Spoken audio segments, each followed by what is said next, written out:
Breaking news చూస్తున్నాము. Kashmir island పైన దాడికి ఇరాన్ రియాక్ట్ అయింది. గల్ఫ్ దేశాల్లోని అమెరికా స్థావరాలపైన మిసైల్స్తో దాడులను సంధించింది. దుబాయ్ సమీపంలోని ఆయిల్ ట్యాంకర్ పై ఇరాన్ అటాక్ చేసింది. బహ్రెయిన్, కువైట్లోని అమెరికా స్థావరాలపై బాంబులు అలాగే డ్రోన్స్తో బాంబుల వర్షాన్ని కురిపించింది. ఇండియా టైం ప్రకారం ఉదయం 5 గంటలకి బహ్రెయిన్ పైన దాడి చేసింది. ఇరాన్ దాడులతో బహ్రెయిన్లో సైరన్లు పేలుళ్ల మోతలు మోగాయి. మరోవైపు యునైటెడ్ అరబ్ ఎమిరేట్స్లోని అల్ దఫ్రా ఎయిర్ బేస్ నుంచి ఇరాన్ షిప్లను ధ్వంసం చేసింది అమెరికా. కాశ్మీర్ ద్వీపం సమీపంలో ఐఆర్జీసీ నేవీ నౌకల ధ్వంసం అయిపోయాయి. వెంటనే కువైట్లోని అమెరికా స్థావరాలపైన క్షిపణి దాడులు జరిపినట్లు ఐఆర్జీసీ ప్రకటించింది. ఇక యుద్ధం చాలా తీవ్రంగా ఉంటుందంటూ ఇస్లామిక్ రెవల్యూషనరీ గార్డ్స్ చెప్పుకొస్తున్నారు. దానికి సంబంధించిన విజువల్స్ మొదటగా చూద్దాం. దాని తర్వాత డీటెయిల్గా ఇరాన్ ఏం చేసింది, దానిపైన అమెరికా కౌంటర్ ఏమిచ్చింది, అవన్నీ కూడా డీటెయిల్గా మాట్లాడుకునే ప్రయత్నం చేద్దాం.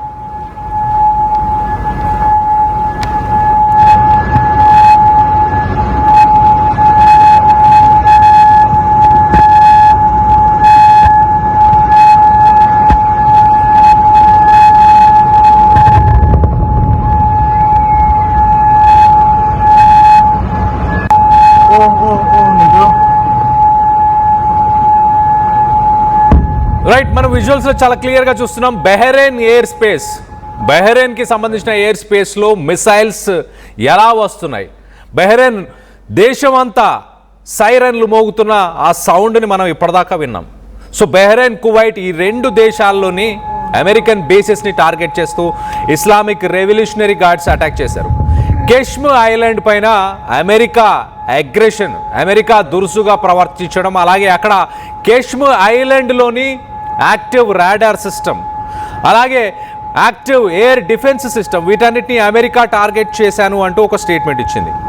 ఇస్లామిక్ రెవల్యూషనరీ గార్డ్స్ ఏం చెప్తున్నారు, చాలా క్లియర్గా కాశ్మీర్ ఐలాండ్ పైన వాళ్ళు చేసిన అటాక్స్ ఏవైతే ఉన్నాయో అవన్నీ కూడా సివిలియన్స్ ఉంటున్న ప్లేసెస్లో అటాక్స్ చేశారు. అలాగే అట్ ద సేమ్ టైం ఒక టెలికమ్యూనికేషన్కి సంబంధించిన టవర్స్ని అమెరికా కూల్చేసింది. అక్కడ సాధారణ ప్రజలు మాత్రమే ఉన్నారు అంటూ ఇరాన్కి సంబంధించిన IRNA అలాగే టాస్నిమ్ న్యూస్ ఏజెన్సీస్ ఇవన్నీ చెప్పుకొచ్చే ప్రయత్నం చేస్తున్నాయి. ఒక సివిలియన్ టెలికమ్యూనికేషన్స్ టవర్ని సిరిక్ ఐలాండ్ అనే ఒక ఐలాండ్, ఏదైతే కాశ్మీర్ ఐలాండ్కి సౌత్లో ఉంటున్న ఐలాండ్ని అమెరికా టార్గెట్ చేసింది. అమెరికా కావాలనే మిలిటరీ కమ్యూనికేషన్స్కి సంబంధించిన సివిలియన్ కమ్యూనికేషన్స్కి సంబంధించిన ఇన్ఫ్రాస్ట్రక్చర్ని టార్గెట్ చేసింది. ఒక ప్రిసైజ్ కౌంటర్ డ్రోన్ స్ట్రైక్తో దాన్ని IRGC ఒక డిఫెన్సివ్గా అడ్డుకునే ప్రయత్నం చేసింది అంటూ ఇస్లామిక్ రెవల్యూషనరీ గార్డ్స్ చెప్పుకొస్తుంది. మరోపక్క ఇస్లామిక్ రెవల్యూషనరీ గార్డ్స్ దీనికి సంబంధించి ఒక స్టేట్మెంట్ని కూడా రిలీజ్ చేశారు. ఆ స్టేట్మెంట్లో చాలా క్లియర్గా, in response to the arrogance and blatant aggression committed by the terrorist American forces by targeting the national sovereignty of Islamic Republic of Iran on the precious island of Kashmir. So మొత్తం మీద first పారాగ్రాఫ్లో చాలా క్లియర్గా America అగ్రెషను అలాగే arrogance, వాటికి ఆ aggression అలాగే యారగెన్స్తో America Kashmir ఐలాండ్ని టార్గెట్ చేశారు. ప్రీషియస్ కాశ్మీర్ ఐలాండ్ అంటున్నారు, ప్రీషియస్ అంటున్నారు, అంటే చాలా విలువైంది అంటున్నారు. అలాగే దానికి ఇస్లామిక్ రెవల్యూషనరీ గార్డ్స్ రెస్పాన్స్లో the aerospace force of Islamic Revolutionary Guards with God's grace and support in fulfillment its pledge to protect the home island carried out precise and intensive missile strikes on the military bases of the American occupation in the state of Kuwait, which resulted in the successful destruction of their targets and the ignition of aggressors' fortresses. So మొత్తం మీద Islamic Revolutionary guards America చేసిన ఈ దాడులకి రెస్పాన్సివ్గా protect చేసుకునే ఒక ఉద్దేశంతో Kuwait పైన దాడులను నిర్వహించింది. సక్సెస్ఫుల్గా అమెరికాకు సంబంధించిన ఆర్మీ బేసెస్, నావీ బేసెస్ ఏవైతే ఉన్నాయో కువైట్లో అమెరికా 5th ఫ్లీట్ ఏదైతే ఉందో దాన్ని మేము టార్గెట్ చేశామంటూ ఇస్లామిక్ రెవల్యూషనరీ గార్డ్స్ ఒక అఫీషియల్ స్టేట్మెంట్ రిలీజ్ చేశారు. ఆ స్టేట్మెంట్ని మనం రైట్ సైడ్ బాక్స్లో చూస్తున్నాం. చాలా క్లియర్గా అనౌన్స్ చేస్తుంది, ఏం చెప్పే ప్రయత్నం చేస్తుంది. చాలా క్లియర్గా అమెరికా దాడులని మేము వ్యతిరేకిస్తున్నాము. అమెరికాకు సంబంధించిన పనాయా అనే ఒక వెసెల్ ఏదైతే ఉందో స్ట్రైట్ ఆఫ్ హార్మజ్లో పనాయా అనే ఒక కమర్షియల్ షిప్ని కూడా ఇస్లామిక్ రెవల్యూషనరీ గార్డ్స్ టార్గెట్ చేశారు. దాన్ని కూడా కూల్చివేసే ప్రయత్నం చేస్తూ చాలా క్లియర్గా అమెరికా దాడులకు రివెంజ్లో రెస్పాన్స్గానే ఇవన్నీ చేశామంటూ చెప్పుకొచ్చే ప్రయత్నం చేస్తారు. మరో పక్కన తెహరాన్ చాలా క్లియర్గా ఈ షిప్ పైన అటాక్ ఏదైతే ఉందో పనాయా అనే ఒక వెసెల్ PANAYA ఆ వెసెల్ని గతంలో అమెరికా ఒక ఇరానియన్ ఆయిల్ ట్యాంకర్ని టార్గెట్ చేసింది. ఆ ఆయిల్ ట్యాంకర్ ఇంజన్ రూమ్ని అది కొలాప్స్ చేసింది.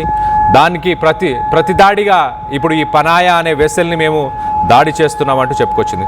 మొత్తం మీద రెండు, ఇటు అమెరికాకు సంబంధించిన సెంట్కామ్ ఏం చెప్తుంది, అలాగే ఇరాన్కి సంబంధించిన రెవల్యూషనరీ గార్డ్స్ ఏం చెప్తున్నారు, ఒకసారి ఆ కంపారిజన్ కూడా వాటిని కూడా చెప్పే ప్రయత్నం చేస్తాం. మొదటగా మనం చూస్తే అమెరికా ఏమంది అనంటే ఇనిషియల్గా ఇస్లామిక్ రెవల్యూషనరీ గార్డ్స్కి సంబంధించిన మిలిటరీ గ్రౌండ్ కంట్రోల్ స్టేషన్ అలాగే ఒక రాడార్ నెట్వర్క్ ఏదైతే కెష్మ్ ఐలాండ్లో ఉందో వాటిని మేము సక్సెస్ఫుల్గా ధ్వంసం చేశామంటూ అమెరికా మొదట స్టేట్మెంట్ ఇచ్చింది. ఆ దాడులకు సంబంధించిన విజువల్స్ కూడా మనకు రిలీజ్ చేసింది. దాని తర్వాత ఎగ్జాక్ట్లీ మనం లెఫ్ట్ సైడ్ బాక్స్లో చూస్తున్నాము. ఆ దాడులకు సంబంధించిన ఆ వీడియోస్ని కూడా అమెరికా రిలీజ్ చేసింది. ఇదంతా ఒక ఫైటర్ జెట్స్ని యూజ్ చేసి మేము చేసామంటూ అమెరికా చెప్పింది. దాన్ని ఇరాన్ ఏమంటుందంటే లేదు కెష్మ్ ఐలాండ్ పైన వాళ్ళు చేసిన దాడులు నిజమే, కానీ అక్కడ వాళ్ళు రాడార్ సిస్టమ్ని ఎయిర్ డిఫెన్స్ సిస్టమ్ని ధ్వంసం చేయలేదు. వాళ్ళు ఒక సివిలియన్స్కి సంబంధించిన టెలికమ్యూనికేషన్ టవర్ ఏదైతే ఉందో కెష్మ్ ఐలాండ్ సదర్న్ కెష్మ్ ఐలాండ్లో దాన్ని మాత్రమే టార్గెట్ చేయగలిగింది అమెరికా అంటూ ఇరాన్ చెప్పుకొస్తుంది. ప్రస్తుతానికి వెరిఫైడ్ ఇన్ఫర్మేషన్ ఏంటంటే కెష్మ్ ఐలాండ్లో కొన్ని ఇన్స్టాలేషన్స్కి హెవీ డ్యామేజ్ అయ్యింది.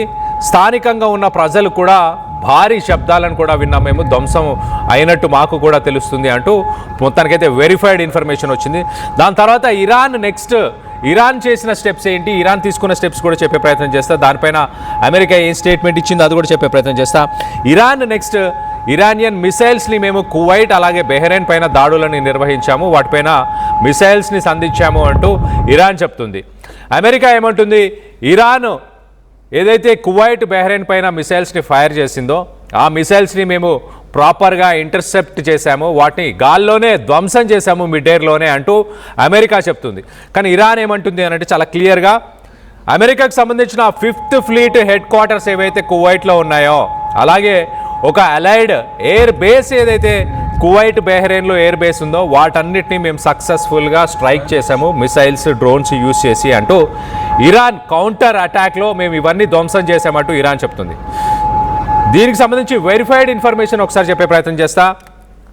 వెరిఫైడ్ ఇన్ఫర్మేషన్ ఒకసారి చూస్తే ఇంటర్సెప్షన్స్ జరిగాయి. అలాగే బెహ్రెయిన్లో మనం ఆల్రెడీ రైట్ సైడ్ బాక్స్లో మనం చూస్తున్నాం వార్నింగ్ సైరన్స్ ఏవైతే బెహ్రెయిన్ కంట్రీలో ఆ వార్నింగ్ సైన్స్ ఎగ్జాక్ట్లీ బ్యాక్డ్రాప్లో మనం వింటున్నాము. ఆ సైరన్స్ మోగాయి అంటే బెహ్రెయిన్ అలాగే కువైట్ పైన ఇరాన్ దాడులను నిర్వహించింది. దానికి సంబంధించిన విజువల్స్ని కూడా మనం చూస్తున్నాం. సెంట్కామ్ ఏమో 0 క్యాజువాలిటీస్, అమెరికన్స్ ఎవరూ చనిపోలేదంటూ అమెరికాకు సంబంధించిన US సెంట్రల్ కమాండ్ సెంట్కామ్ చెప్పుకొస్తుంది.